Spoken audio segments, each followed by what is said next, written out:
दोन्ही भाऊ एकत्र येऊ नयेत असा जी.आर. मी काढलेला नाही. राज ठाकरे आणि उद्धव ठाकरेंनी जरूर एकत्र यावं. मुख्यमंत्री फडणवीसांचा खोचक टोला. उद्धव ठाकरे पलटूराम. त्रिभाषा सूत्राचा अहवाल त्यांनी स्वीकारला होता. ठाकरेंचा उजवा हात असलेल्या विजय कदमनेच हिंदी सक्ती केली. आता मात्र घुमजाव. मुख्यमंत्री फडणवीसांचा निशाणा.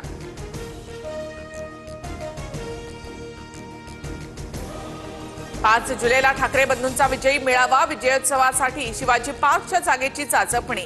लवकरच पत्र देणार. तर वरळी डोम आणि गोरेगाव नेस्कोच्या जागेचाही विचार सुरू. सूत्रांची माहिती. ठाकरे बंधूंचा विजयी मेळावा नाही तर शैक्षणिक हत्या करून केलेलं तांडव. आधी स्वतःची मुलं कुठल्या माध्यमात शिकली ते सांगा, मग बाहेर कुऱ्हाड घेऊन या. सदावर्ते यांचा हल्लाबोल. आम्ही कुठल्या पक्षाचं नाही तर महाराष्ट्रामधल्या विद्यार्थ्यांचं हित बघू. कुणाच्याही दबावापुढे झुकणार नाही. त्रिभाषा सूत्रीवरून मुख्यमंत्री फडणवीसांनी विरोधकांना ठणकावलं. उपमुख्यमंत्री एकनाथ शिंदेंची शिवसेनेच्या गटनेतेपदी निवड. राष्ट्रीय कार्यकारिणीच्या बैठकीत शिंदेंच्या नावाचा प्रस्ताव एकमताने मंजूर. हिंदी जी.आर. बाबत दोन्ही उपमुख्यमंत्र्यांना माहिती नव्हतं. रेशीमबागेमध्ये निर्णय झाला. काँग्रेस प्रदेशाध्यक्ष हर्षवर्धन सपकाळ यांचा दावा. तर नया है वह असं म्हणत देवेंद्र फडणवीसांचा सपकाळ यांच्यावर पलटवार. विरोधकांना एक्सपोज करताना स्वतः एक्सपोज होऊ नका. तुमचा चुकीचा शब्द पक्षाला अडचणीत आणतो. कमी बोलून जास्त काम करू तेवढं चांगलं.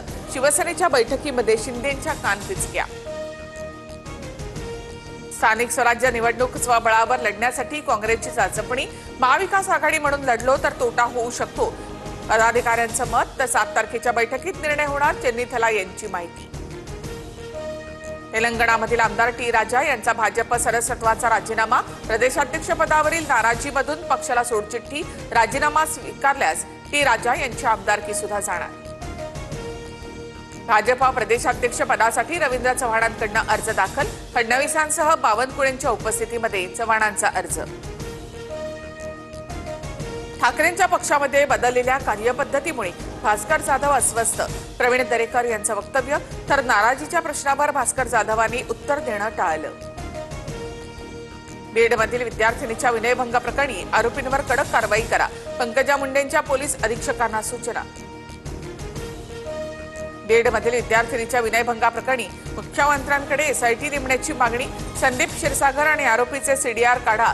घटना घडली तेव्हा क्षीरसागर तिथेच होते. धनंजय मुंडेंचे आरोप. बीड विनयभंग प्रकरणातील आरोपीचे धनंजय मुंडेंसोबतचे फोटो व्हायरल. मुंडेंनी संदीप क्षीरसागर यांच्यावर आरोप केल्यानंतर फोटो व्हायरल झाल्यानं चर्चांना उधाण. बीड अत्याचार प्रकरणी आरोपींवर कठोर कारवाई व्हावी. संपूर्ण प्रकरणात सीडीआर तपासणी झाली पाहिजे. अल्पवयीन विद्यार्थिनी विनयभंग प्रकरणी अंजली दमानिया यांची मागणी. शेफाली जरीवालाचा मृत्यू कमी रक्तदाबाने झाल्याचं समोर. घरी पूजा असल्यामुळे शेफालीनं उपवास केला होता आणि त्या रात्री शेफालीनं अँटी एजिंगचं इंजेक्शन सुद्धा घेतलं होतं अशी माहिती.